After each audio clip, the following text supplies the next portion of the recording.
All right. Hello, everybody. Good morning. We are live. Perfect. Everything's working out super smooth. All right. Let's continue with this world building. I'm gonna take this scrolling foot out of the thing. Let me check on SpeakerBot. SpeakerBot is on.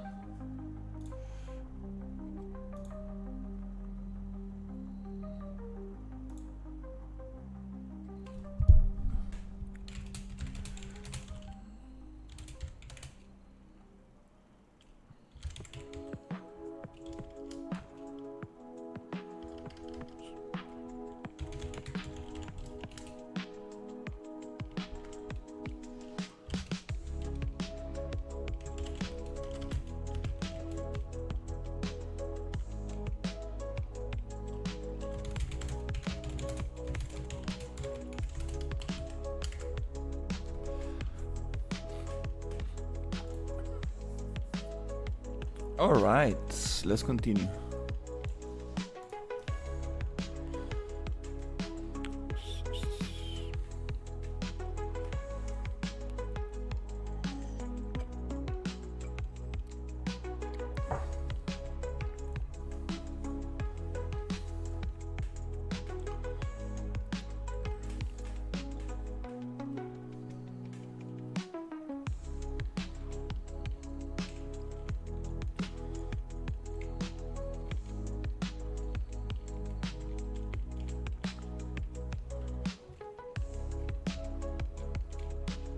All right, I think it's yep, we're gonna have some problems with PCG.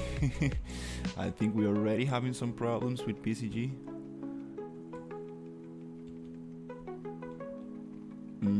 This is not so good. Uh-oh. Uh-oh. What can we do about this? This is too big of a landscape. I think, yep, we're gonna find other solutions. When it comes to the water, I just wanna take everything that comes, like all the water.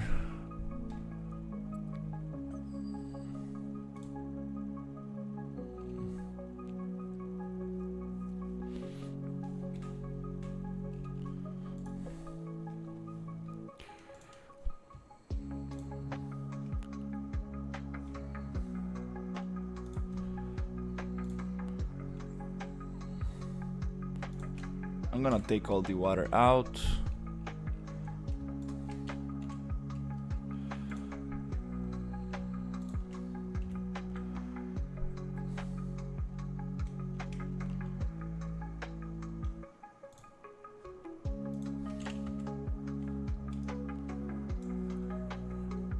The rivers.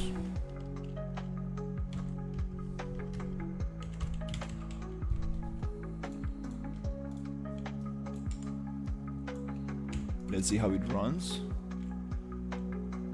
A little bit better. Yeah, the water. Water is actually taking a lot of performance from it. Also gonna hide these little pirate islands. These little tropical islands I need to really hide. Yep. And this one too. Cool. Now it's running better. I wanna hide this other one as well. Let's just hide it. And awesome, now it's starting to move a little bit smoother. This one I wanna hide as well from the viewport. When it comes to the fog planes, fog cards, these cards I actually wanna hide as well.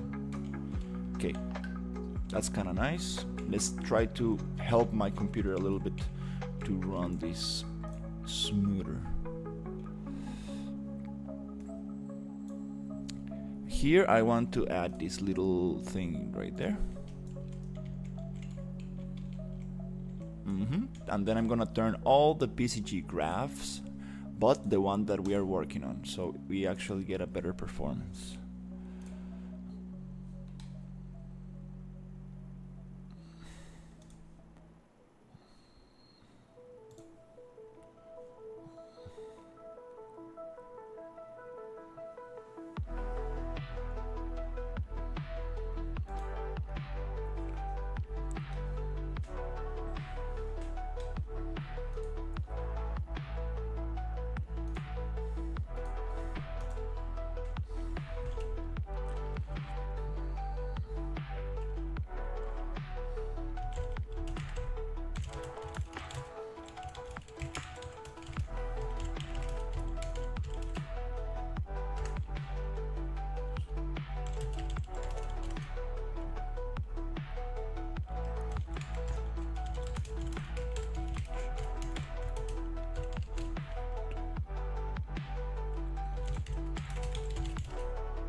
Alright, so I'm going to go to the PCG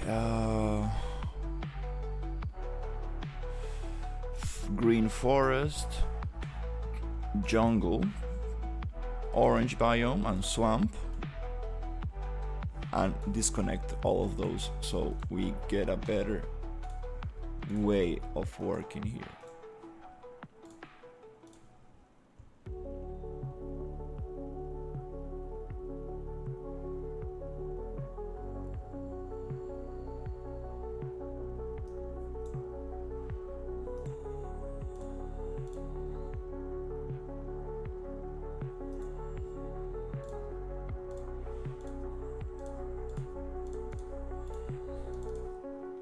Cool.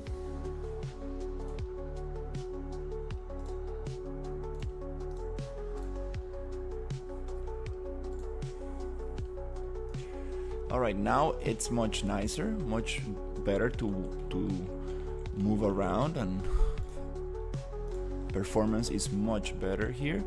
Now I want to see what happened to this and why is it appearing in here. Is there another landscape in here? Do we have a second landscape hidden in there? Ah, I see. It got confused with this landscape. Very funny. Very funny. I see what happened.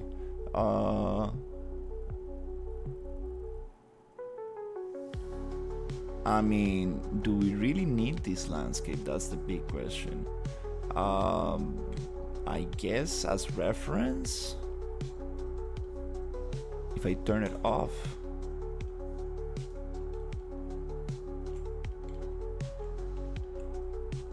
the PCG won't recalculate. Yeah, I think this other landscape, I'm just gonna cut it off. We don't need it at all. Yeah, this other landscape, I'm just gonna cut it off right there. Delete. Okay, now I wanna go, PCG is recalculating. Okay, let's see. It's supposed to actually fall on top of the first landscape. Let's see.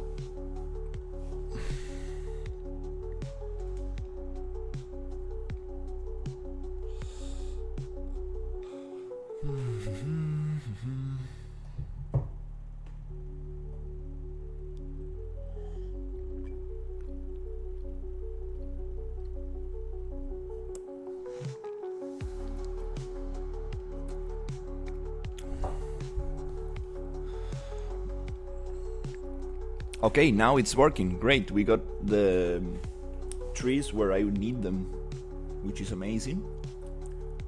And there's a lot of trees. We're gonna make less trees. Yay, that's the burn forest. Yay, I really like this.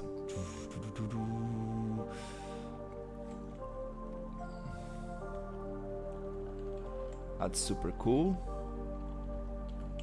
We got the burn forest right here, which is super great.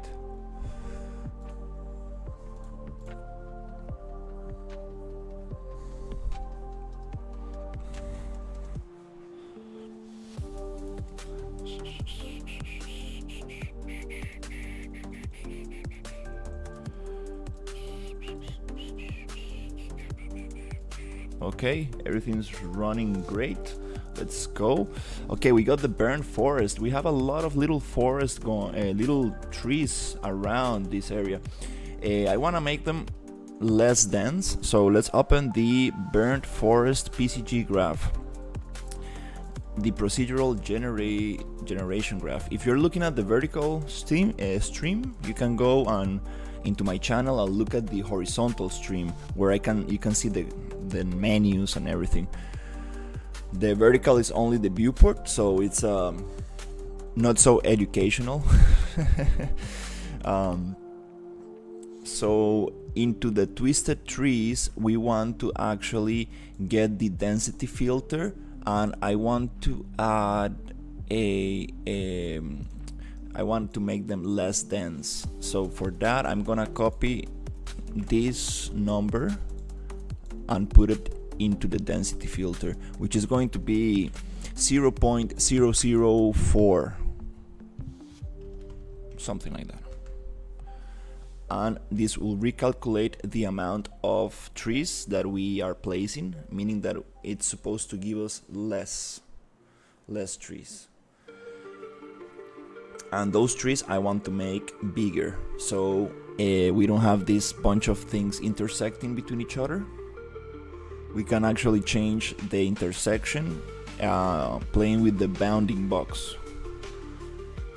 Just really trying to make this really trying to optimize this a little bit, because I think I'm going too hard with the PCG and the whole scene is lagging a little bit. And I did the total opposite. I got more trees. Oops. Yep. And for some reason my computer is actually working very nice today. Yesterday at night it was getting very lagged. We don't want this. We want less trees. Let me see. I want the same density as the grass, so it goes like. I still don't understand these low bound and upper bound numbers. Like, it's not like just like a density number that you can move around. You have two values that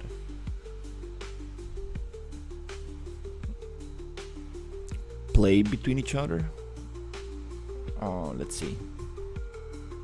And I want to make them a little bit bigger with the transform points.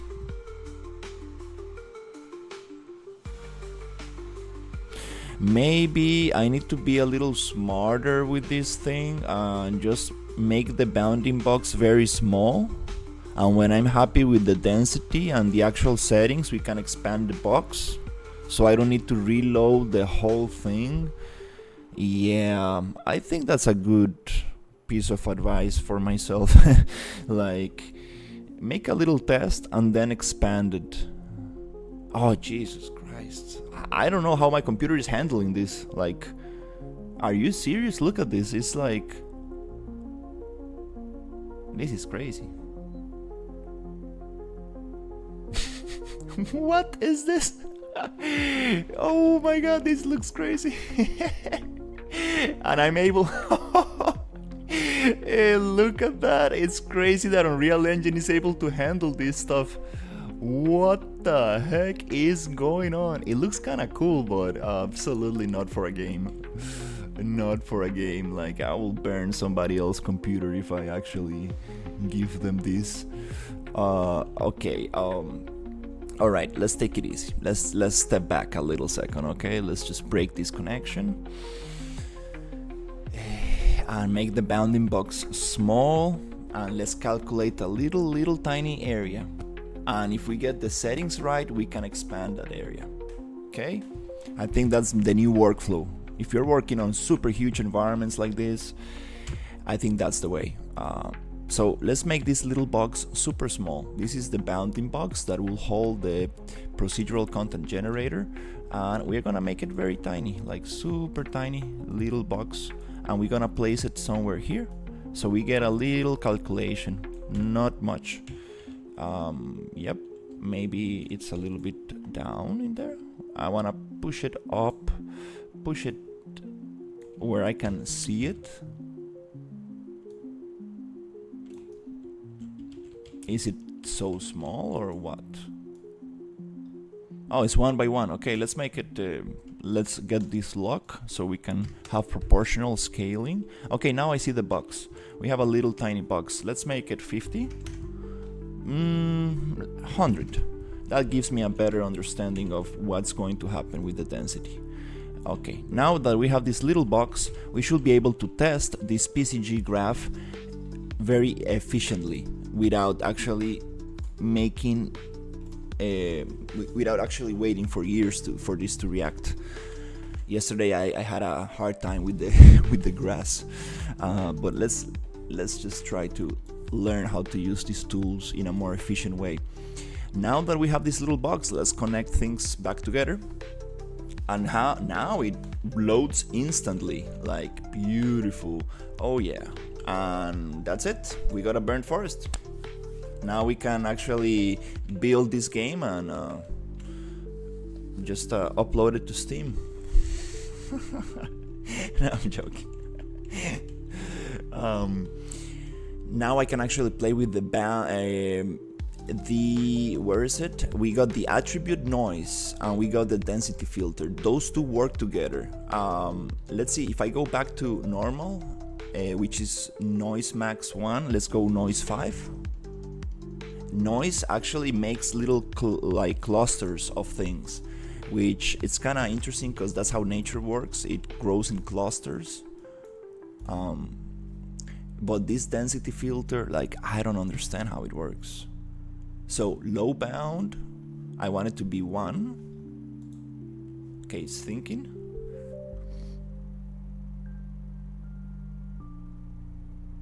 You need to be careful with this node, the density filter. This is what really is gonna like explode your PC. You see, like, what? All right, I understand. Okay, let's go decimal. Okay, let's go 0.00001. My logic tells me that it should give me less trees. I kind of need to figure out. There you go. It likes decimals. It likes a lot of decimals. And before spawning the actual meshes, you can spawn, you can debug the points. If I go D to debug, I should be able to see the little points in here. I guess.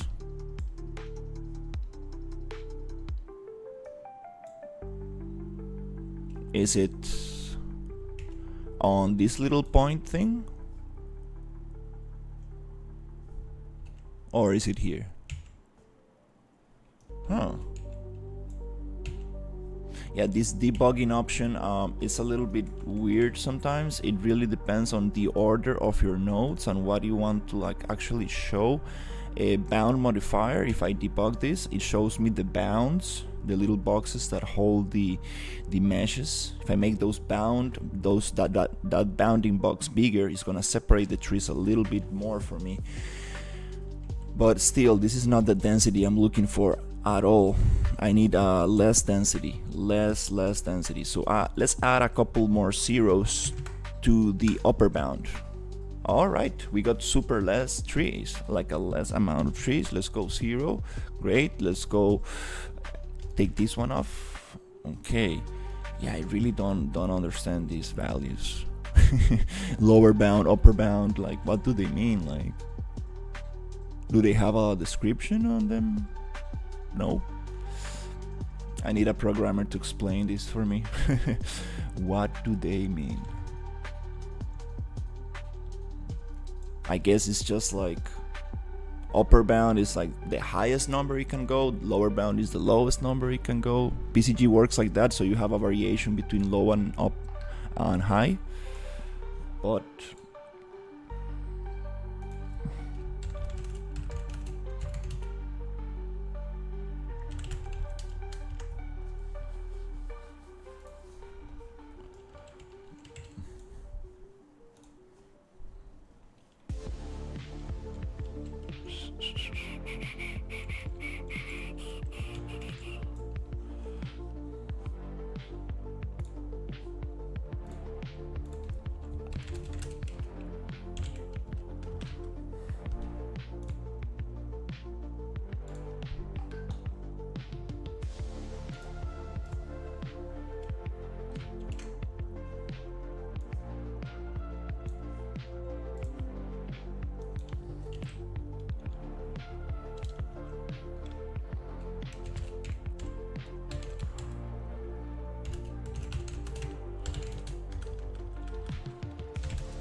sorry, just responding a little text message that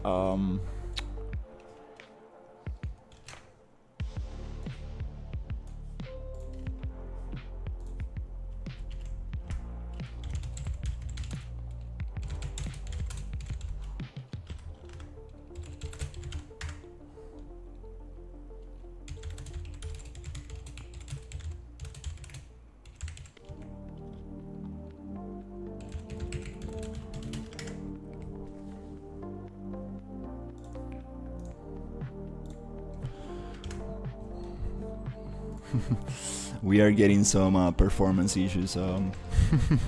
Well, that's the problem. My computer is a little bit too strong, and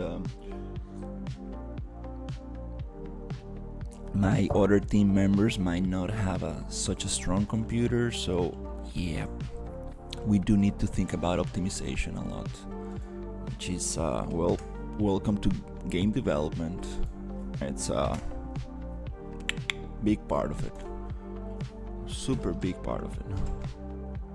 Okay, that's kind of fun. I like this number.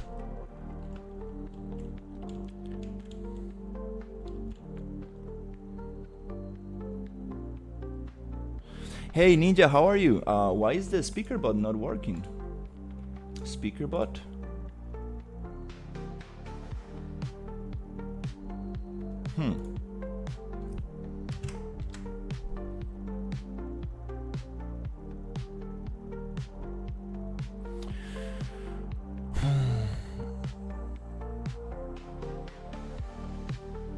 And the chat is not working. Yeah, I see. Streamer bot is giving me problems again. Oh no.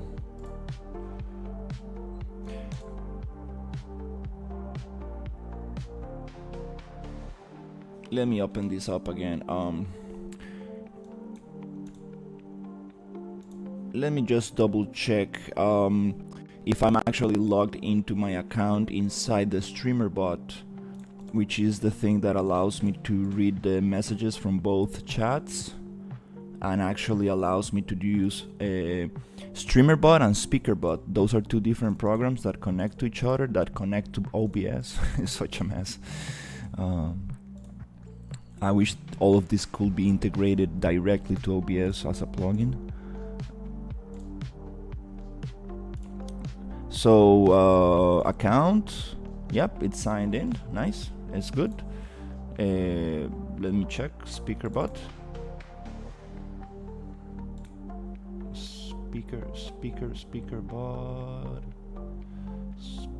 Speaker bot. That's amazing. I'm super happy. Plus. Yes, it's working. I think you guys can hear it. Great. That I like the speaker bot a lot, because if I'm like very focused on Unreal, I'm able to listen to the chat. You know, since I'm a very small streamer, I really like to be able to interact with my audience, because I mean, I don't know, maybe one day I will have like 10 people talking to me at the same time, and it will be very hard to actually get back to them. But now that we have actually a very small stream, it's a great time to do this. Then I think I will change the speaker bot to a command, like a specific command that if you want to use it, you can use it. If not, you can just send normal images. And I think I will need the images to be, I don't know, I need to think about it, how I'm going to deal with it if I do get a bigger audience. You are saying, have you is there is also a point density filter as well. You can reduce the number of PCG points in the box. Yeah, I have an attribute noise filter that like clusters things, and I have a density filter. I think that's the one that you are talking about, the density filter. It usually works with a lot of decimals. For example, a very nice number that I found was 0.0009 and the upper bound 0.004. Those numbers kind of work nice for me. And I also did a little bit, I became a little bit smarter and made the volume way smaller so I can test the density before actually making the volume big. Like the most simple and logical solutions sometimes are the best. Oh my god.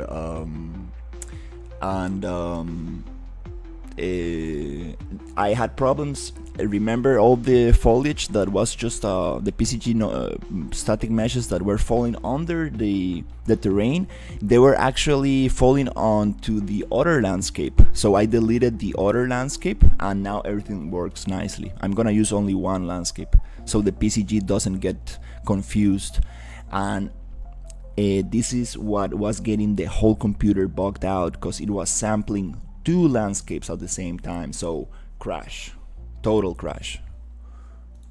That surface sampler node, be careful with this little guy right here.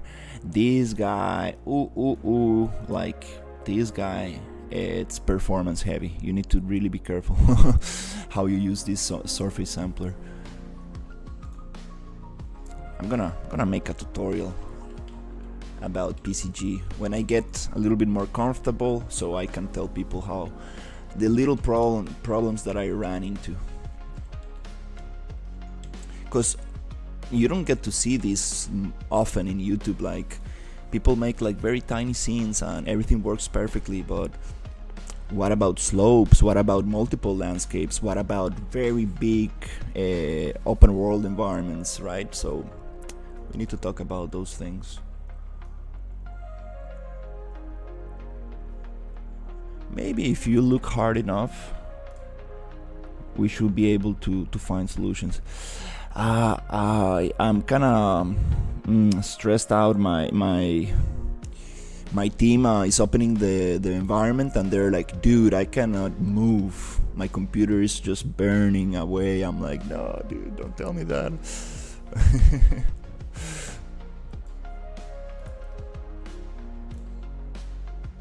So I'm going to optimize this as much as possible and try to actually send them a new version.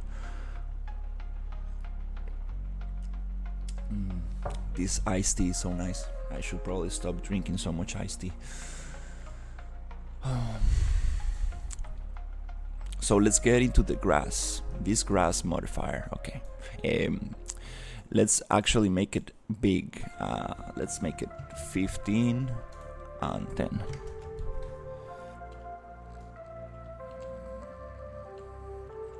Yep, that's kind of nice.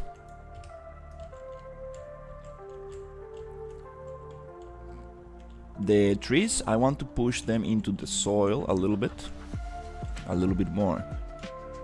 So let's see, are they actually pushed into the soil? Good enough? I think so. The grass needs to also be pushed a little bit into the soil by going to offset minimum. Let's offset it 20 points from 30 to, there you go, to 20 points. Now we are getting this grass into the thing. Now let's spawn some rocks.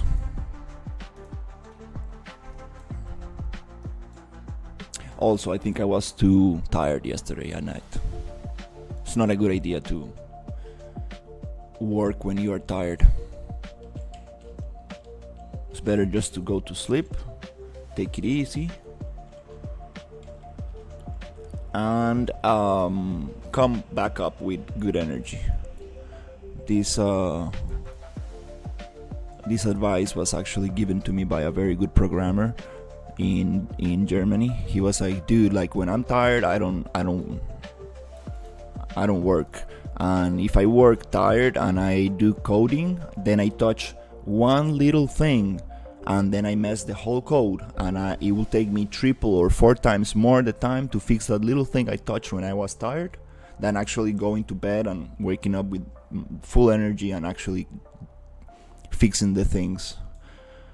So you need to really be on you need to be as sharp as possible when you're dealing with these things. Even as an artist, even though this is more a creative field and still it's very technical, you need to still be very careful with the settings and the options, and you need to be really thoughtful. And that's what makes an artist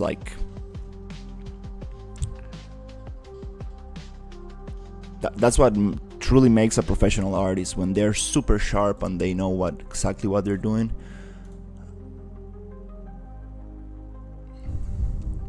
Let's get rid of these tropical things and let's add some other bushes. Let's see what can we find for this environment. We are creating a burnt environment here, so let's see what can we have.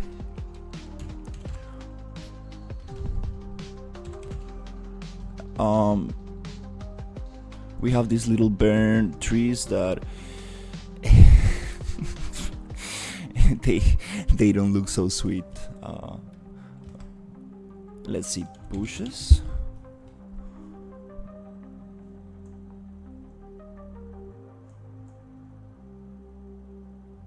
Bush.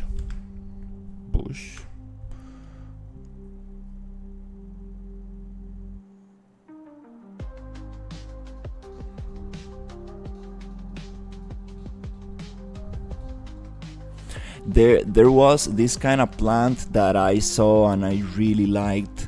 It was like some kind of alien plant. Like it looked like so weird, like a volcano plant, like fantasy plant. I kind of really want to find it. Was it called like fern or vine? It was like so interesting, and the colors were so nice. It was like kind of like red with yellow, and I mean, let me see if I can find this, because I really want to add this to this environment. Oh, we got little vines with spikes. I kind of like this. Oh, those are beautiful. Those are very nice. I don't know how I'm going to place those around, but maybe not for this environment. But we do want those. Really want to make this thorn environment.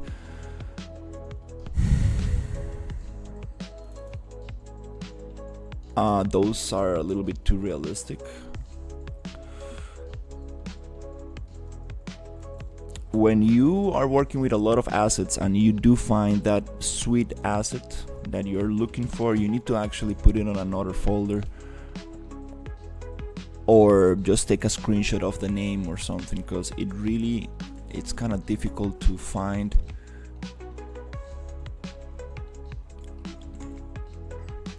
It's not burned, it's dried grass. Let me find this family, because I know inside this folder we have grass blades, grass lumps. This comes from the low poly nature. Let's go static mesh filter, and let's. Oh, okay. I think we got something here. Oh, what is this? Okay, little flowers that look like a crystal. Well, if we make that glow a little bit, that will look super nice.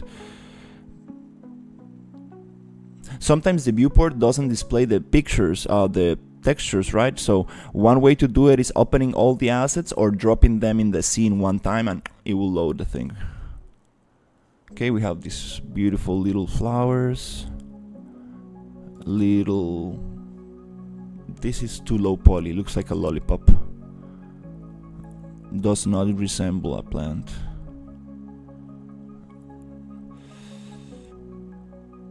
We got this other grass, which is like that's not how grass grows. It grows from the center out. This looks like a brush, like not really. What we need.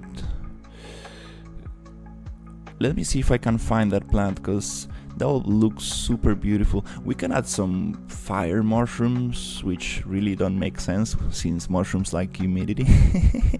But it's fantasy time. Okay, I think we got some vines here. Let me see if I can find the ones I really like.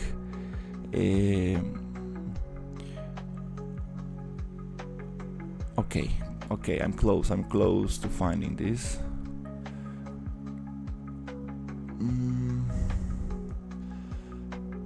Okay, I think, let's see. No, those are not the ones. Okay, let's see what we got here. Oh, those are beautiful for swamp environments. I think I'm gonna use this for sure.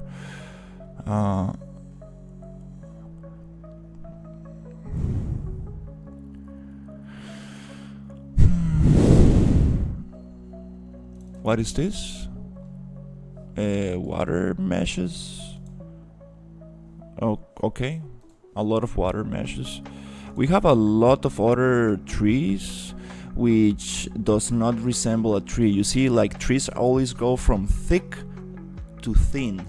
If you have a tree going from thin to thick, it's very weird. Like this, like almost never happens in nature. You don't want this. You don't want your stems to grow from thin to thick. It just looks absolutely not cool.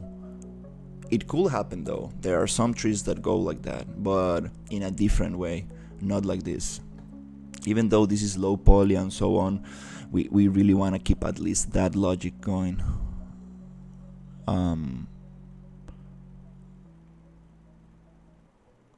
It's kind of fun, like being a foliage artist. Like what is this? Water lilies. Oh, those are so beautiful. We're gonna have some beautiful areas with water lilies and stuff. Okay, we have, oh, I found them. This kind of like very thin, kind of alien like, I don't know what is this. I never seen a plant like this, but it looks amazing. It looks like a very thin kind of palm tree with very long leaves. I've never seen a plant like this. I don't know if it actually is based on something real or not, but I love those, and we're gonna use them. Not the green ones, but the red ones. It's like a very thin, stylized palm tree, and I kind of like it because it kind of makes sense.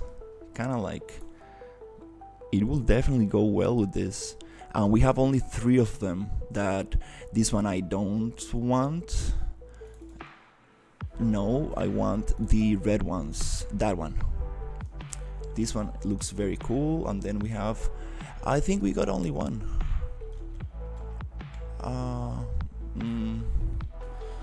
I think I will need to retexture this and make the other leaves red. Yeah, that will be super nice. And then we got this like tree that is like it's like melted. Again, these low poly things don't resemble a tree. They look like a big rock or something.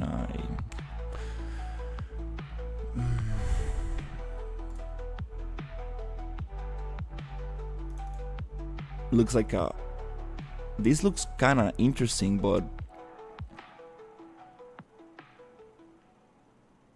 I'm not really sure about this. Nonetheless, I wanna, this kind of looks like a swampy tree or something, but I don't know, there's something that I don't like about this.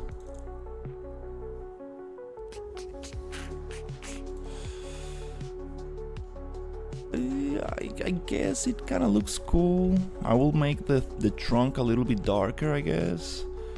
Yeah, this kind of works a little bit. But these shapes really, I cannot relate to these shapes that much. It's kind of funny how I'm just talking so much crap about these assets. Anyways, let's try to get those into the PCG. So this is called willow tree. Kind of makes sense. Willow trees have like long hair.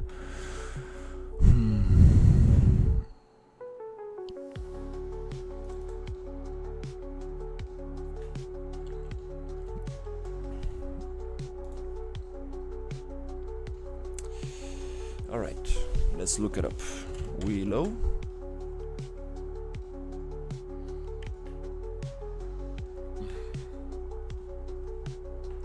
The sun is getting to my eyes. Beautiful day today.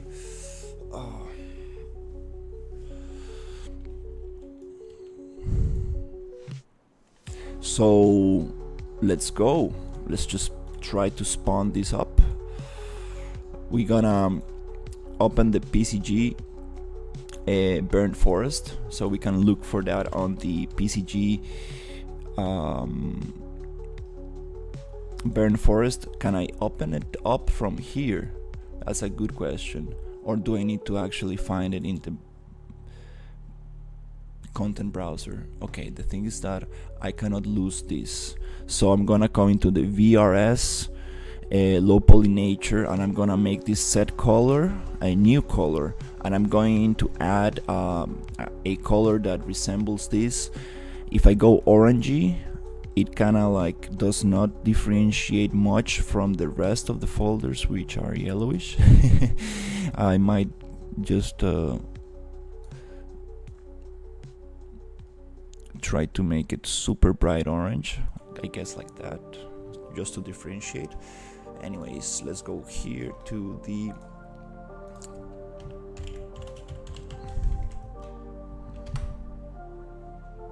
PCG. Okay, we got the static mesh filter. Okay, now we can go PCG burnt, and here we're gonna add those willow trees, which I'm going to use the static mesh filter and go to willow tree, and then we're gonna click on the folder VRS low poly nature, and then we should be filtering out what we need. Here on the big trees, I'm going to go to static mesh spawner and actually delete all of those and start making my mesh entries.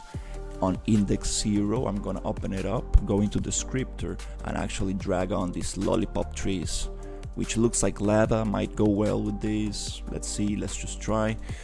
Let's give this asset a chance. If not, we can always go back. Let's just go and populate this one here and actually make it there. And yep, let's add this one third. So we have 3 little trees that are going to spawn. So this I'm going to call let's call them lollipop lava. Oops. Lollipop lava trees. I mean, anything that makes you remember what kind of asset is this. And let's make it a little orangey to make me remind myself that they're a little bit orangey. And we have this little guy right here, which looks like a little lollipop. It might be fun. Let's see how it looks.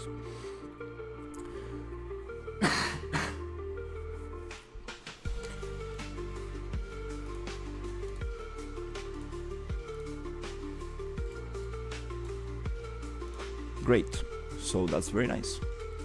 On the grass, we got the grass, the bushes, and the bushes are going to be the, let's call them I don't know, like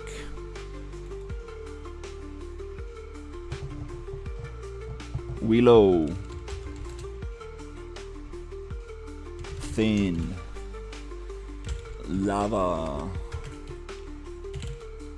palm tree, something like that.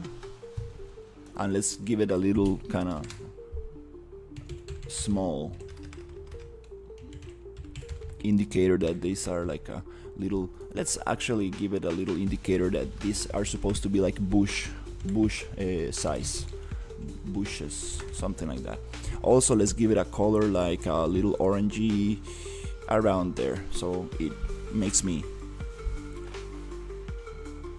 it's a little bit easier to differentiate. And this grass, I'm gonna make it yellowish because it's a dried grass. I like colors on my notes. I like colors everywhere to actually find things around. This is good because sometimes you are touching one option and you are like, oh, it's not modifying anything, and then you realize that you are touching totally a different graph, totally a different group of meshes, and it's like, well, if you are actually a little bit more organized, you should be able to save a lot of time.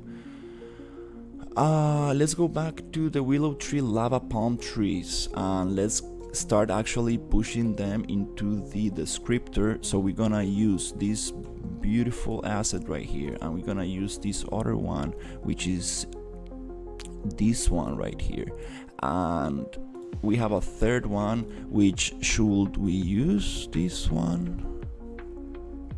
Should we actually, oh, did I close the PCG node graph? Oh, I think I did. Should we use this one? I'm not sure. It might look cool, but I don't really, this looks kinda not so natural. Right, let's try it. Anyways, let's see how it looks.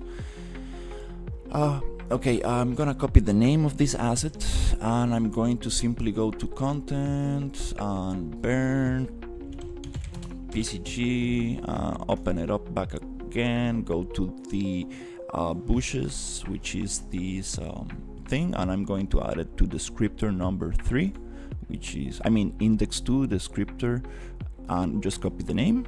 It should appear, and just click it, and let's close everything.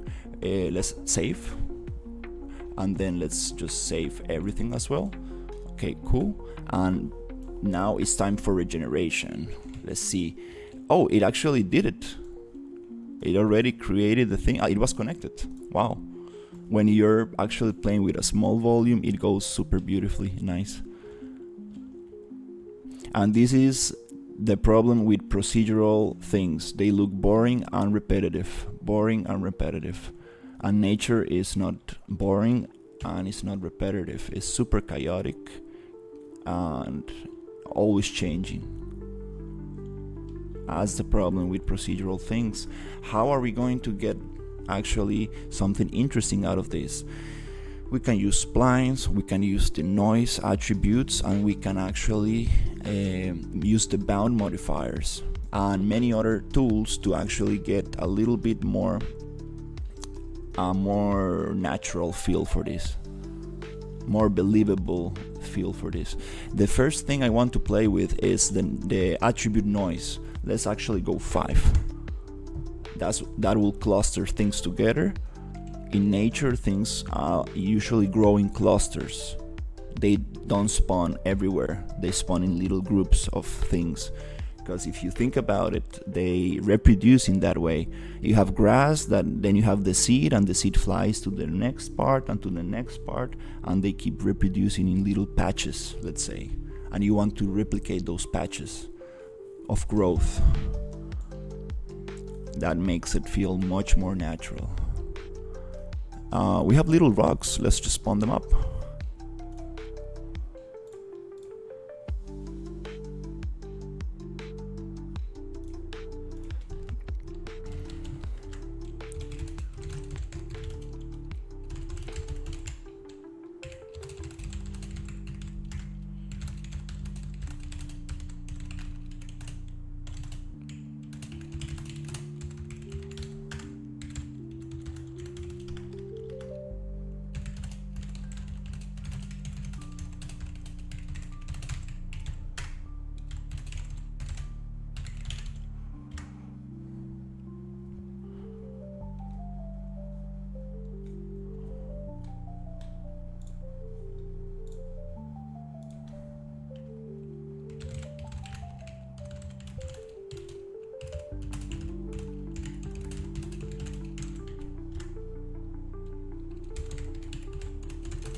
Oh, yeah, I'm telling my client that I need to schedule a meeting with the programmer because we are having performance issues.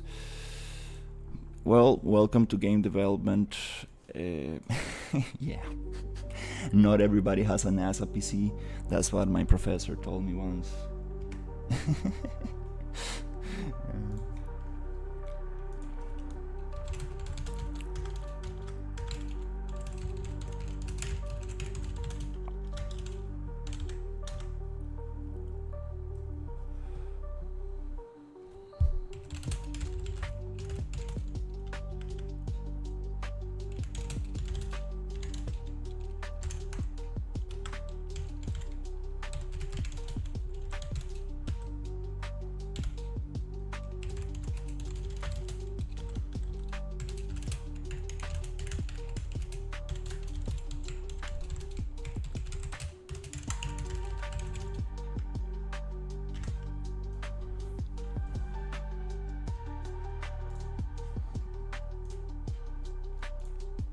Wow. All right. Yeah. Well, that's how it goes, right? Like, yeah. Uh, oof. Nanite is not gonna save you. No, no, no. It's time to actually start getting serious with optimization, because there's no way around. There's no way around. Like, we want people to be able to play this game on a very low end PC, and well, yeah. One day we will have crazy computers and AI. I don't know, systems that will just like recreate this, like will allow us to just go crazy with graphics, and we're gonna get there soon. For now, it's time to, I mean, like one day we might have this program that you just hit a little click and it will optimize your game. Boom. It might ask you like 10 questions. What do you care most about? You care about the water system, you care about the foliage performance, what do you care most about? And then it will just optimize, boom, everything for you. I know we're getting there. It's gonna be amazing. Like, imagine just like a graphical setting that you can be like, yeah, or maybe it will just take in consideration what the camera is looking at and really try to give you the best visualization for that, and then everything else just disappears, which is kind of what happens in a video game engine though. But that'll be so nice, like, seriously. This is one topic I really want to get deep into, optimization. Like, I always wonder how games like Space Marine 2 look so beautiful and they run so nice. It's like absolutely impressive. Like, it's just a masterpiece. It's like, what? These guys are geniuses. Anyways,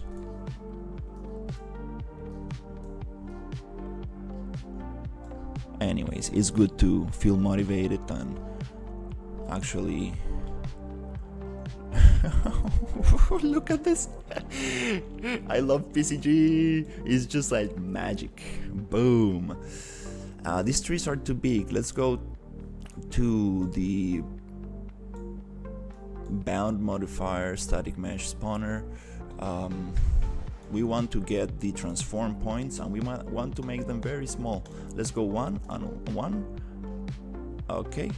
And when it comes to the, oh, this is automatic. Like, as long as you don't have like a big volume, it should be super quick. It's just that yeah. Sometimes I think that I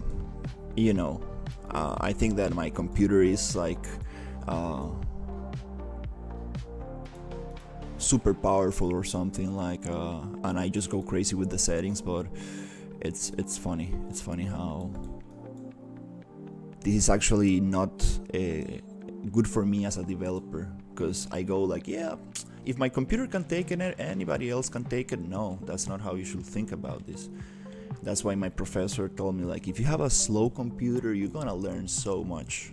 You're gonna learn so much about optimization. So the lollipop tree is, let's actually make it 5. Attribute noise, that's kind of good. Let's check the bounding boxes. Let's see how the bounding boxes are doing. The bounding boxes are very small. These little black boxes, we need to make them big. So let's go and try to make them 10, 50, no, 30, 25 by 25. And I don't know why they appear from the center to the side. It's like I want the pivot point to be in the center, which is kind of weird. Let's go 25. This is something I still don't understand. It has to do with the pivot point of the mesh or what? Most likely it has to do with the pivot point, because things are spawned from the pivot point. And they're very pushed down. Okay, I see the bounding box. Okay, this bounding box is not representative to the size of the object. Let's go 50, 60, 100. Let's keep it 100. I need a better visualization for this. These bounding boxes, I do need to learn how to really take advantage of this, because with these little bounding boxes you can really get a very nice placement on your assets. I'm going to be a little bit smarter here, and I'm going to disconnect everything so I can get a better understanding of actually what I'm trying to do. Let's just take everything off, and let's not confuse these things. This is the spline sampler, which is going to cut off the vegetation for us. So let's keep all the nodes arranged in the same position. Let's try to be as clean and organized as possible, so if somebody else wants to work with this project, they are able to understand the logic behind this. And especially myself, like if I open this in a couple of weeks, I should be able to just get back into it. Okay, so we are working with the lollipop lava trees, and we're gonna actually try to find what is going on with the bounding box. So this bounding box, we want to make it the size of the trunk, so all the other meshes get pushed a little bit away and we don't have that intersection between meshes, which really doesn't look sweet. So we're gonna play a little bit with this thing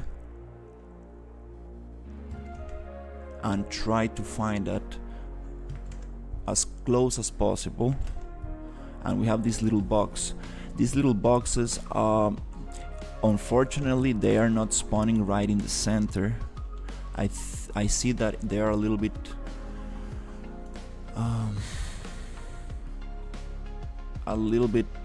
to the side. Why is that happening? That's a big question.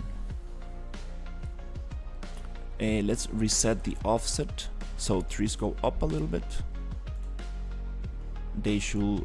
You see, again, I'm working on the rocks and not on the trees. Big mistake right there. I touched the rock settings, but I need to touch the lollipop lava tree settings. So let's focus on this and reset the offset from the lava lollipop trees, and let's go on offset reset. Let's make them go up like that. Now this bounding box, I really want to play with this bound modifier. It's called bounce modifier, and there are so many nodes in here, like what? I haven't seen a video that explains all of these nodes. Whew. You can really go deep with PCG. Oh my god. Is there a video that explains all the nodes? Imagine doing that YouTube video. It will get insane amounts of views, but you need to be a genius to make that video, because it's not easy. You need to be an Epic game developer to make that video and do it properly.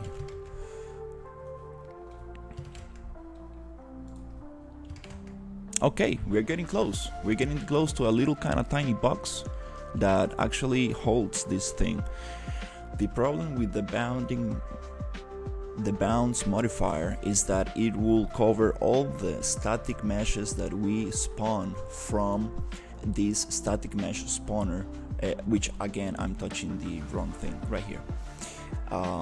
So if you are sharing different sizes of trees or static meshes, you see that it might fit on the big trees, but it does not fit on the smaller ones, which is a problem.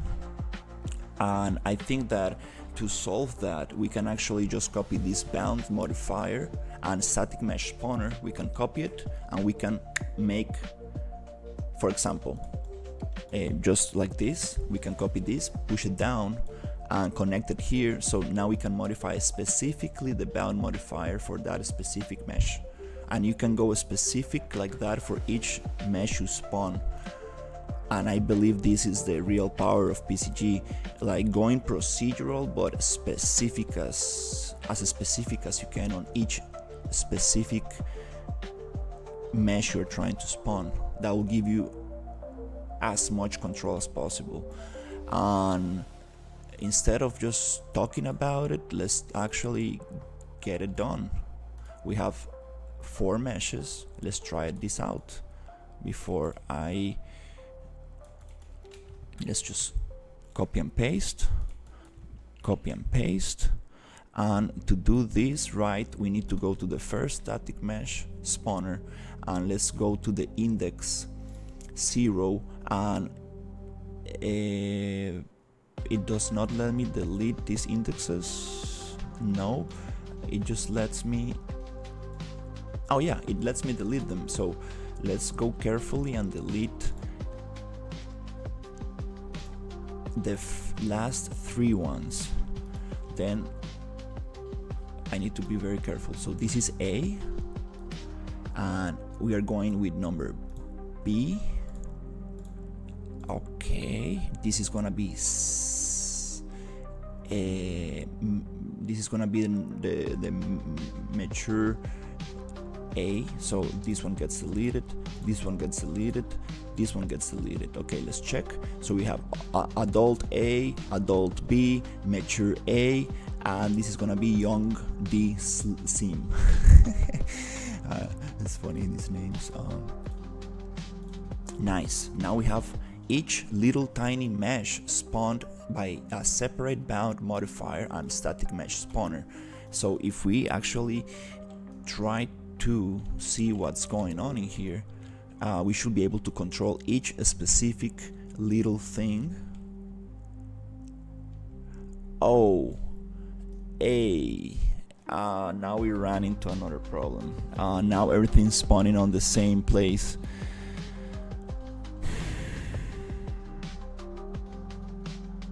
It needs to be affected by a different density filter and a different attribute noise filter. This is where things get a little tricky with PCG. Yeah. Okay, no problem. Like this is fun. This is fun. I got this. So yep, let me just double check. With D you can debug each specific node. Hello. Hey Head, how are you? Good morning. Today I woke up very early just to check if a raccoon didn't eat the cable or something. The internet cable. Oh my god, I don't even want to go out because I don't want to have like angry neighbors like, what is that?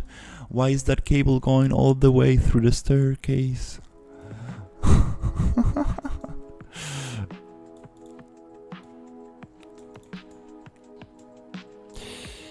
Yeah, these are the moments where you need to be a very nice neighbor and actually buy some fruits and buy some stuff and go to your neighbor house and be like, hey, I bought this for you guys.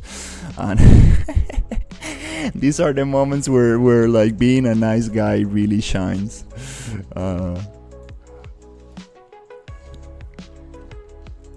So we are trying to spawn these trees.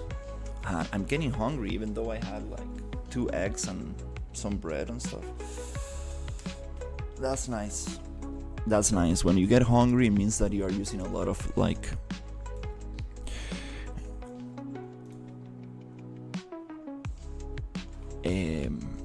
a lot of your energy thinking. I like this kind of feeling, like when you're actually trying to learn something and use your brain to like think. It like makes me very hungry, actually. It's kind of funny. The thing is this: we are spawning all these little trees on the same position, right? So it doesn't really work for me. How can we spawn this in a different position? Okay, so I guess we are just going to try to play this differently.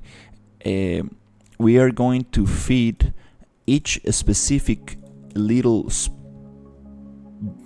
static mesh spawner a different point distribution. This node is called to point, basically. So this is where the points are going to spawn on the landscape, and this needs to get a different information.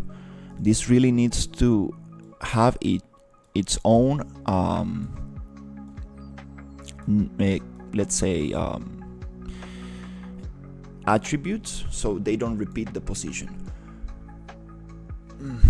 So here I'm going to try to do this as simple as possible without copying the same nodes 10 times, and let's see if we can actually get this working. We have a little pin right here, and I'm going to copy this attribute noise, this density filter, and transform points 4 times, which people might say that's a little bit too much, but I think it's the proper way to use this and have as much control over it as possible. And I see that we have a difference filter. This difference filter, what it allows us to do. Let me see if I can go full screen on this so people can see better on the full screen, in case somebody's interested in looking at this graph. And still we can see the other vertical stream. Okay, so what I'm going to do is try to arrange this in a beautiful way and make it look as easy to read as possible. Okay, so I need these points to be here, and I need to feed all of that right here, which is okay. We are getting these nodes are getting fed from the get landscape data and surface sampler, which is great. It's okay, they can get the same information. So this node is perfect. We're gonna actually move it to the center and make it look like that. I do want to get that add-on that makes things look like a circuit. It's like $12 or something. Super nice. So my nodes actually look like all technological and like computer circuit stuff. And this is the spline sampler. We are not using splines yet, so no problem. Let's actually try to get this as beautiful as possible, like that. Anyways, that's okay.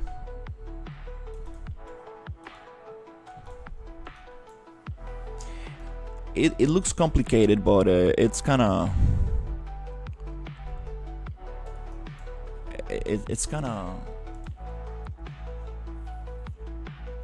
it's super simple once you like get a hang of it and understand that I just need to feed all of these a different attribute. So that's why I'm like duplicating everything like 10 times.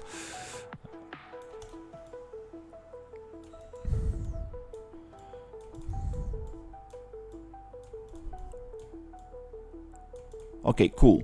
That way each specific static mesh that I'm spawning will get its own information. This is what I really wanted to play with. I really wanted to be as specific as possible with the PCG nodes. Alright, and let me just copy this difference node and place it right there, because in the future we do want to break this by spline.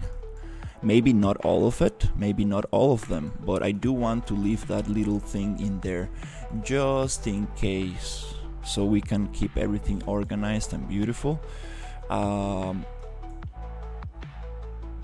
it's a good practice just to think about the future usage of this.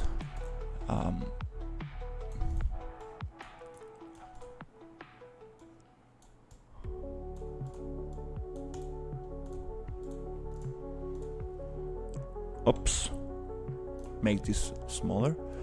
Okay, so difference goes here, and I'm gonna just copy this again and paste it there, and one more time just paste it here. Okay, cool. So this is gonna go here, it's gonna go into source, and out to the point. Good. This looks a little confusing, so I will explain what's going on here. This right here is just I'm not gonna make a comment box because then it gets a little bit bigger and stuff. Basically, we are getting the landscape data. We are sampling the surface of the landscape, and we are creating little points on top of the landscape. These points get distributed to an attribute noise filter, which distributes the points in different ways. This noise filter allows us to change the distribution of those points by making little clusters or patches of points. And then we have the density filter, which gives us how many points we want to spawn and how little points we want to spawn, so we can control the density. With the transform points, we can control the offset, which means the transformation. Let's see how high or how low we want those points to be into the landscape. If we want to push a tree down or up, we can do it with this. We can control the rotation. We can make trees follow the environment rotation or keep them all vertical. We can rotate them around, and the scale of these static meshes. Now with the difference filter, we are able to use a spline sampler, which is going to allow us to sample a spline, which will be able to cut out these static meshes. This is great for creating paths, roads, trails, wherever you want to cut those static meshes from the PCG graph. You use the difference node.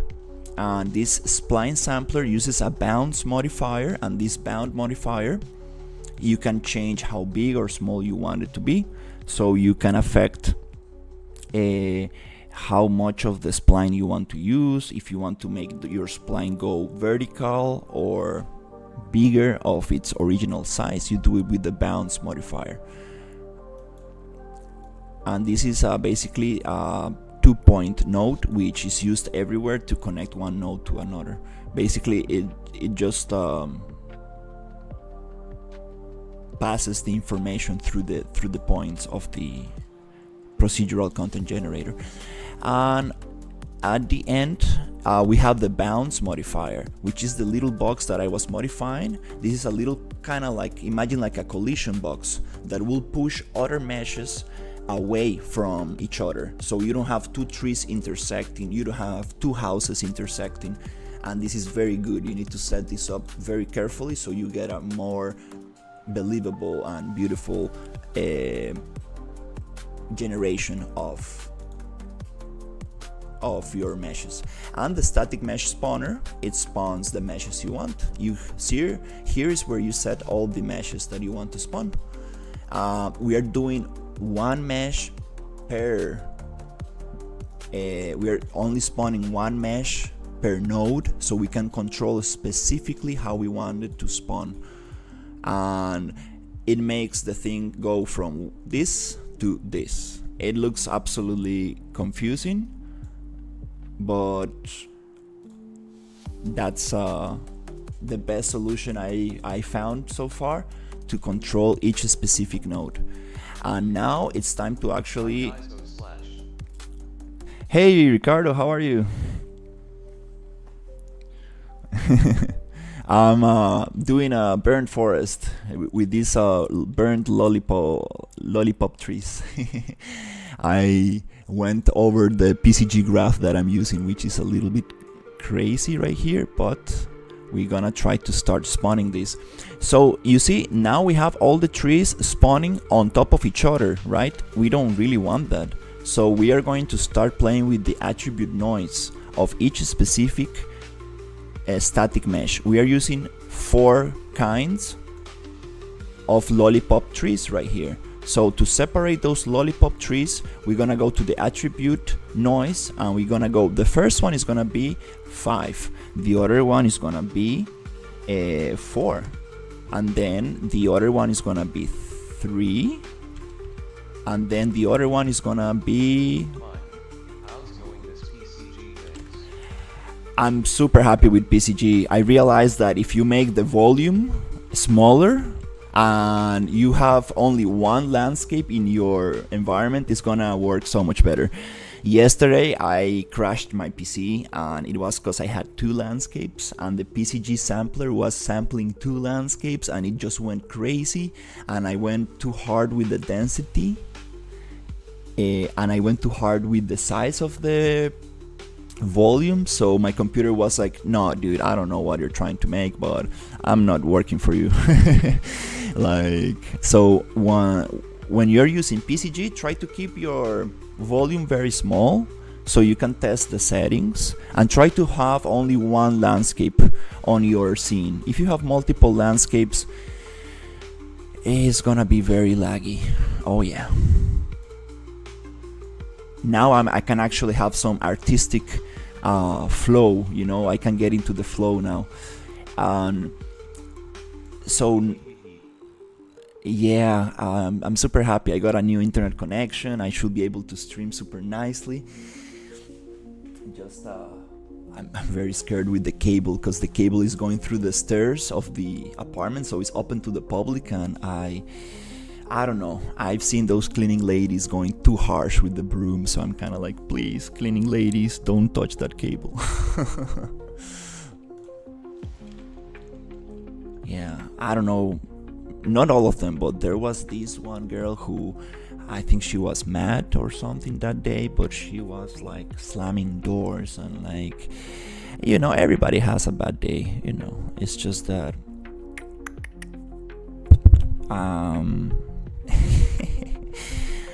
yeah,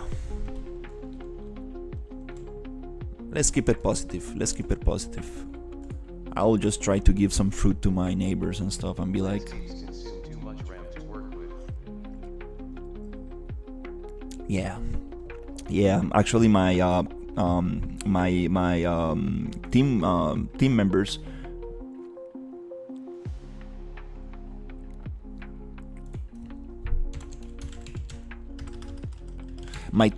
told me like, dude, like I don't know what you're doing, or I don't know what PC do you have, but like this environment like is actually like burning my PC, like can you please optimize it? And I'm like, yeah, I'm sorry guys, I'm just trying to figure out like exactly the size and what we're going to do with this. And they were like, dude, like I don't know what computer do you have, but I cannot run this.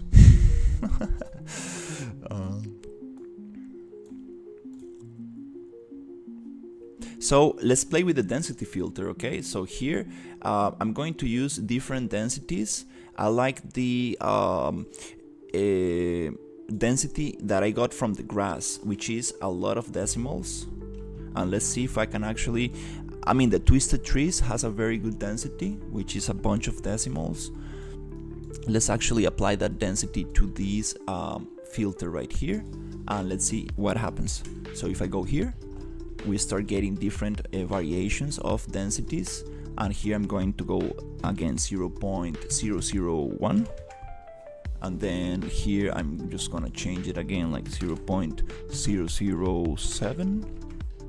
There you go. And then I'm going to start playing with the density a little bit as well here, 0.008 or something. Maybe let's take a little 0 off. Okay, that's kind of nice. Little kind of It looks like ice cream or something. Very sharp ice cream.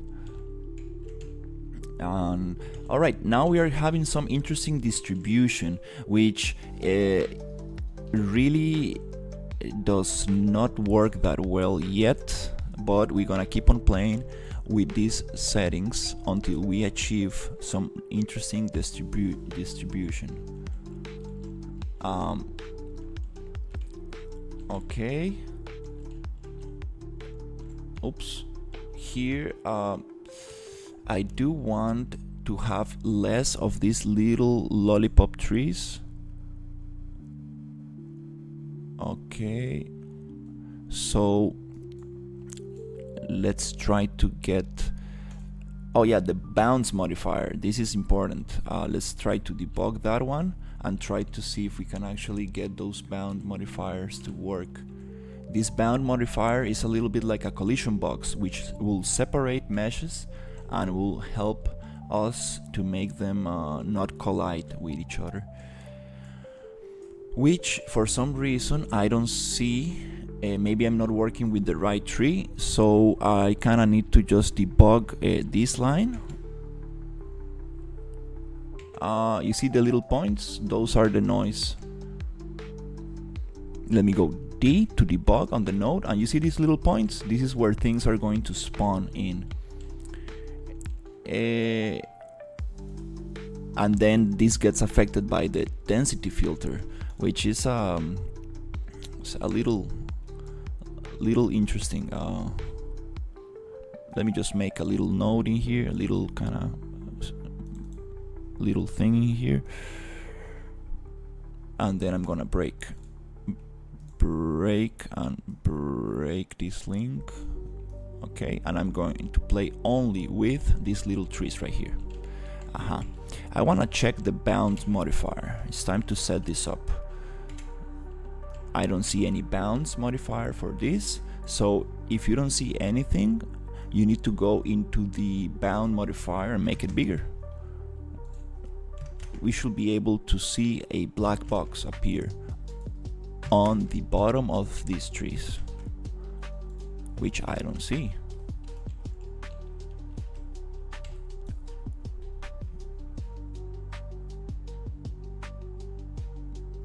Yep, I don't see any bound modifier. Let's go bigger, 800.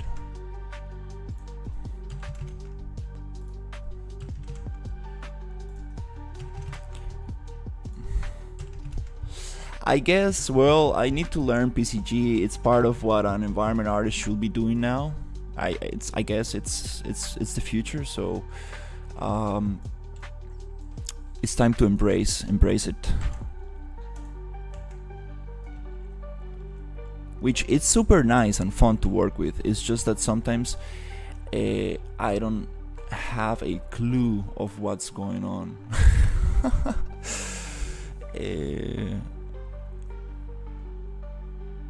Which is kind of interesting, because this was working perfectly for the other thing, but for this mesh, for some reason, it doesn't want to.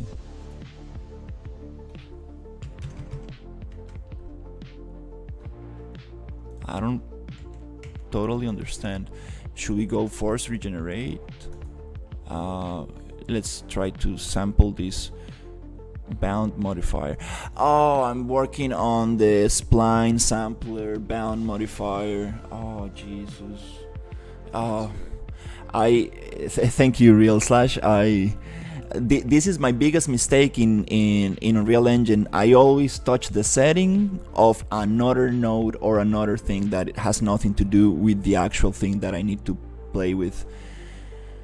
And then I wait for results, and there's no results because I'm not touching the real thing. That's why you need to be very organized and go here and write spline in big letters. So it's like, don't touch the spline settings. Yeah. It's like a little test. I remember test in school, like it's not about being smart, it's about paying attention. Like, It really, it's life is about being sharp and paying attention, like seriously. Like it's not so much about actually being smart. It's about, if you really can pay attention to things, you should be able to like achieve a lot of things. It's kind of fun, like this happens to me all the time. Like I'm touching one node that is not the right one. I'm like, why it's not working? And then I realize like that was not the node. This is the node. So what if we go actually 50 and debug it with D? Now we can see some boxes. There you go. There you go. Now the computer is actually collaborating with me, because you need to think about this in a different way. It's not like the computer is collaborating, it's like I'm actually able to talk to the computer now.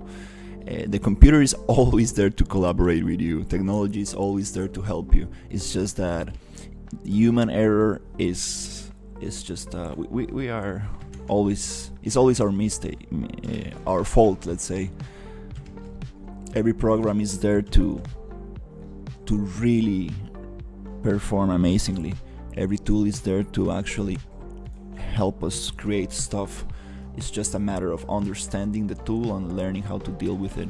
So you see, this little box is gonna push other meshes away from it, so we won't have any intersection going through it. Does it make sense to make it this small? No, because then we can have a big tree spawning right next to it, and it will intersect the higher part of this lollipop tree.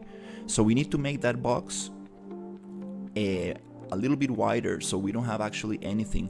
But then I think about it and I say, what if I want grass spawning right next to the little stick coming from the ground? So it's like, what's the right solution for this, right? That's a good question. So let's keep it like that to see what the thing is. And let's try to actually connect this other one. And let's see our other lollipop trees. You see, we don't want, that's what it's going to happen. You're gonna have some stuff intersecting, and if we set this properly, we should be able to separate those two together. Those far up, we should be able to separate them, but we don't want to separate them too much, because like I said before, nature grows in patches and clusters, and we want those little groups of things. So far this distribution makes actually no sense, and you'll have this thing which is like a kind of weird. So now we're gonna, after we solve the bounding boxes, we're gonna play with the density and the noise, which is gonna like cluster things for us in an interesting way. Yeah, let me experiment a little bit with this, because I think I have a solution. Let me see. If we don't use bounding boxes for the grass, then we should be able to get that nice like that nice combination of assets. Let's play with the bounding box of this tree, and this tree I'm gonna hit D to debug, and we will see the bounding box. And now you will ask, like, why is this actually touching each other? They're not supposed to touch each other. Like, this is supposed to be far away from it. Like, now this is something that I kind of want to understand better. Is this bounding box actually related to other assets, or is it only related to the same static mesh spawner? This node is connected only to this static mesh spawner, so I believe that this box has nothing to do with the small lollipop tree. I think that I'm doing this totally wrong. I believe those are not communicating between each other. Let's just test. If I make this big on all directions like that, it has nothing to do with the small lollipop tree. So my whole strategy was incorrect. Damn. Let's force regeneration. Yeah, I think my whole strategy it's wrong. Oops. Which is kind of nice because it makes the whole thing easier. I don't need to do these crazy nodes. I just need to put all in the same static mesh spawner. Well, today we learned something new, I guess. Yeah. So it's okay, let's take it easy. And then we come to the same problem. I separated this in the first place because I wanted each static mesh to have its own bounding modifier, and I cannot assign different bounding modifiers to each specific mesh. Let me just think about it. Is there a setting that allows me to change the bound modifier of each specific one? Because that will be super powerful. That's what I'm actually trying to find. Wow, there are so many settings here, like, whew. Yeah, you can go crazy with this.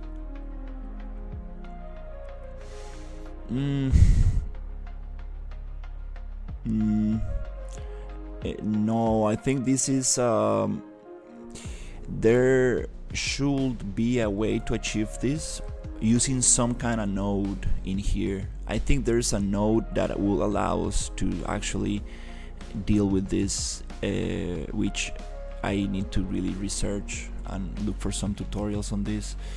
So it's okay, let's just keep working with the same workflow we had, and I'm just gonna, it's okay, I'm trying to experiment a little bit and learn what is the best solution for this.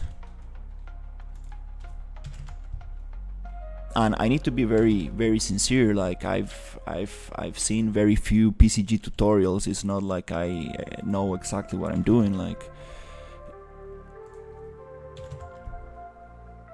but with only these few tutorials, I'm able to like actually have a lot of fun with this. And yeah, I guess. What are you trying to do? What's the note you're looking for supposed to do? So let me open the graph big. Sorry, just got back. Don't worry. I appreciate you guys being here, and it's super nice to have people like interacting and like trying to solve trying to help me solve these issues. So we have this small lollipop tree interacting with the big trunk in the middle, right? So we have the bounds modifier node, which is gonna separate each asset, and let me open the thing and show you the debug so you get a visual representation. For example, I have this little box on the trees, which is gonna separate them from each other, right? Since the box is too little, they're gonna touch on the top. But what if I make this box 50? Maybe 10? Maybe 20? By 20? By 20? Let's go 30.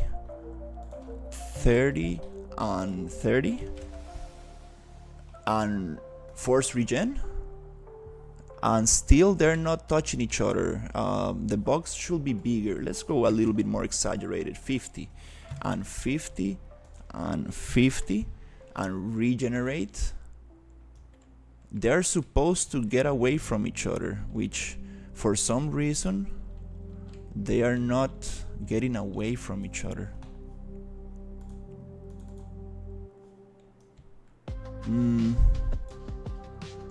So the whole thing is not even working for me. Oops. Let me go 50 here and 50 here and 50 here, and then a force regen. Nope, they're still touching each other. Huh. So I'm totally wrong. This bounce modifier is actually not separating the meshes.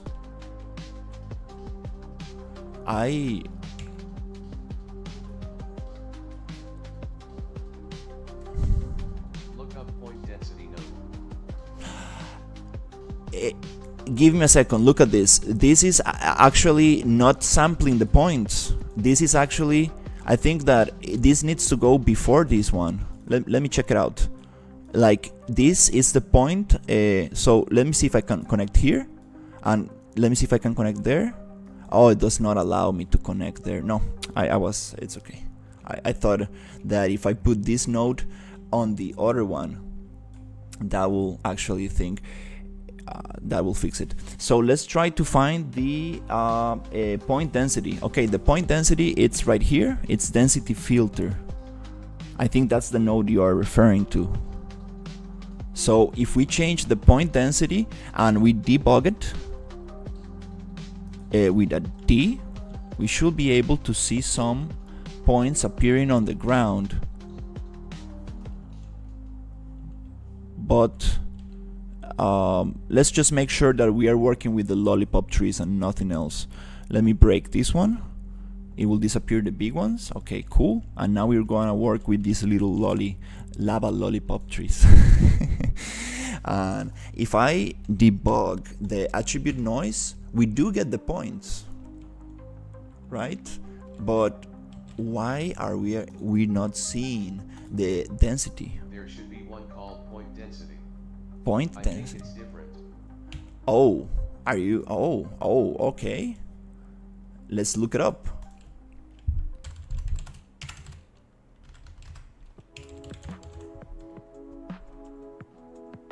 I could be wrong. I'm going to jump on UE5 in a second. I'll look it up.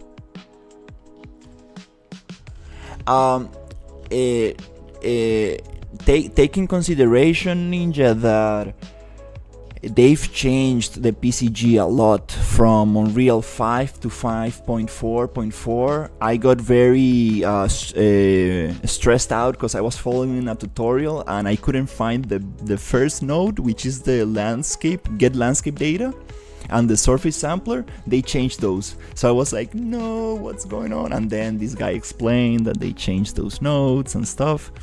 So maybe it was called like you said, but now it's called differently. I'm following this guy, Acil Arts. Let me find it up. This guy is such a genius. Such a great YouTube channel. Like, this is a great reference. I wanna do videos like he does. It's a great artist. Very, like, you know, he explains so well, and he's like very professional, and his videos are just so nice. Let me find it out. Why is it not appearing? Come on, Google. Like, you're supposed to find these things for me. I'm such a bad guy. I'm such a bad Google searcher. Acil Arts, or just art.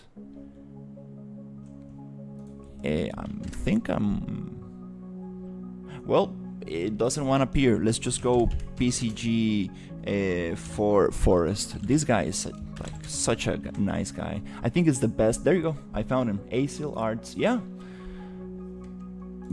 I wrote the name right, and it did not appear. Oh, easy stylized grass in Unreal Engine 5. Beautiful. He got a tutorial for me. Just gonna like it right now, because this guy, everything he posts is just top notch. Like, I'm just such a fan of this guy.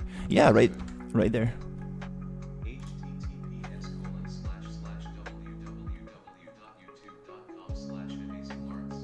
Oops, I sent the whole link. Oops. Yeah, I really like that guy, because he's not like, follow this option, do this, do that. He actually tries to explain the thing. I really like when people do that.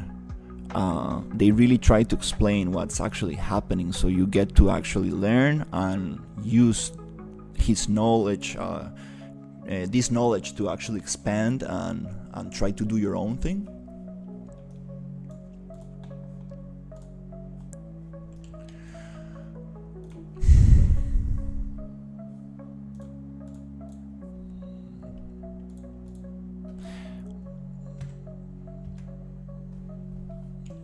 And I would like somebody to explain to me how the upper bound and the lower bound actually works, because I don't understand these values at all. I just play with them until it looks nice. I know that we need decimals to make it feel more scattered, but it's kind of fun how like a lot of this is just like a guesswork until you actually try to until you start actually learning some values and understanding a little bit more. It's like, oh, I know how this works, but at the beginning it's just guesswork. So I kind of want to change the density of this as well. Let's actually go to this little tree right here, and let's change the density to, let's add another 0. This is the lower bound.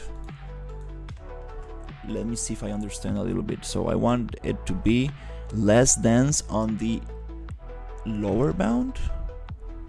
I don't get this. So if we take 2 zeros away, oh my god, it did the opposite.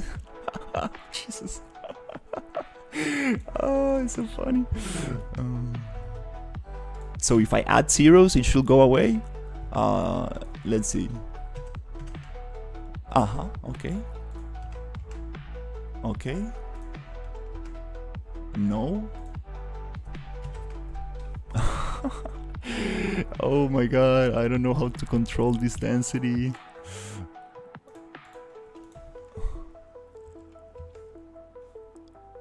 There's a UNF tutorial about PCG, and they do explain a little bit the lower bound and upper bound. I kind of want to check that out because I don't get it.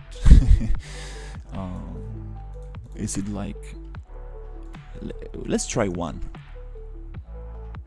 Let's take a 0 decimal out. Let's take 2 decimals out.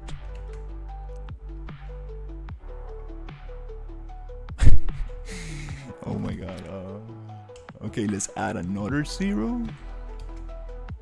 Okay, let's add what? Okay, let's just play with this number then.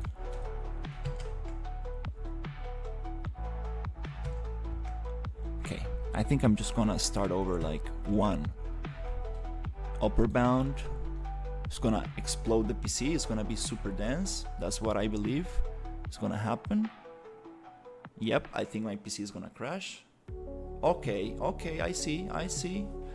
You can do it on real. Let's go.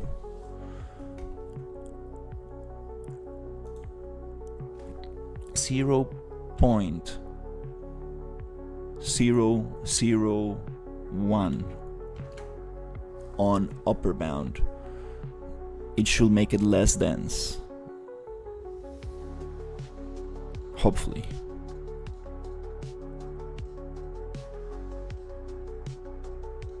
Okay, now we're talking. Good. Let's try it again. So if I add another decimal, it should make it less. Okay, but it just cuts it in half. It's not like I cannot really control this that much. That's my problem. I cannot really have a nice control. What if we put the same value on lower bound? It disappears. There's like, what's the mathematical relation between lower bound and upper bound?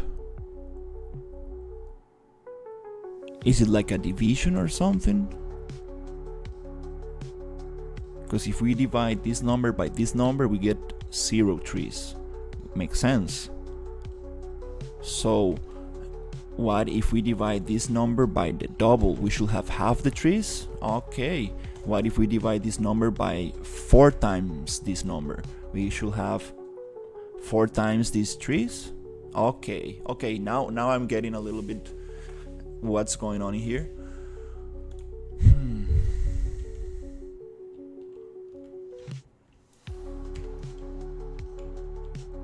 Yeah, my grandfather used to be very good at mathematics and chess and stuff.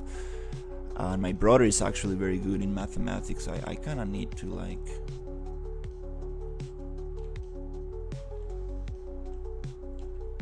get better at understanding these concepts.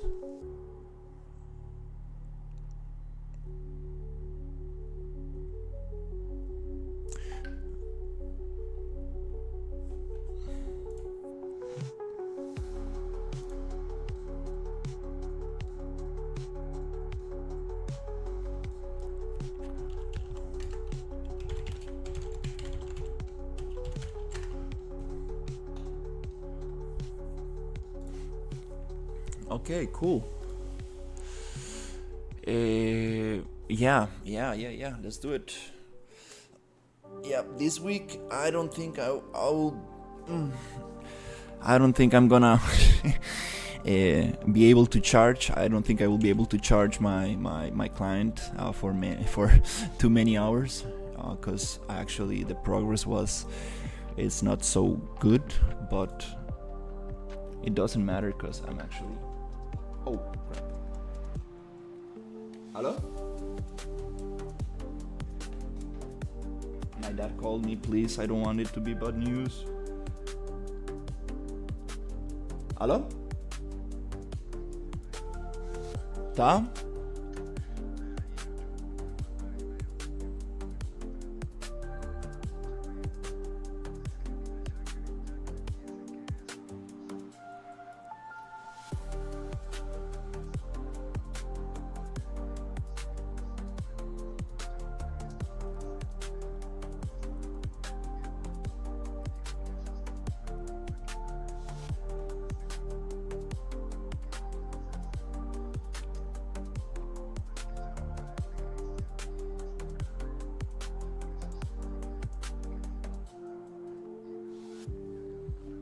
Pero usted no tiene un grupo de WhatsApp, Tato.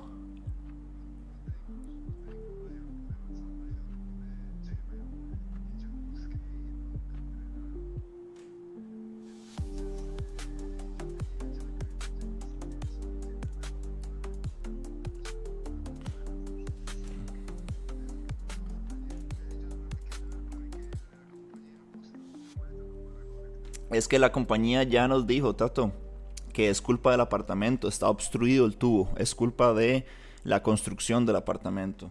O sea,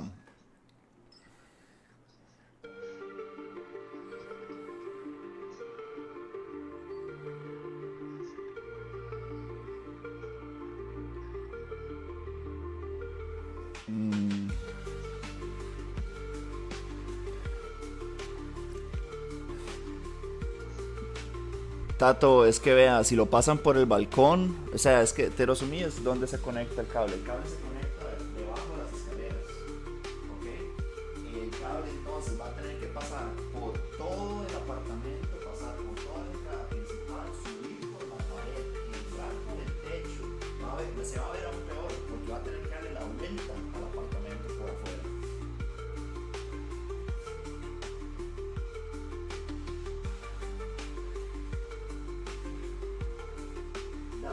Dawaj, daj mi telefon, co ja pozmiał. O.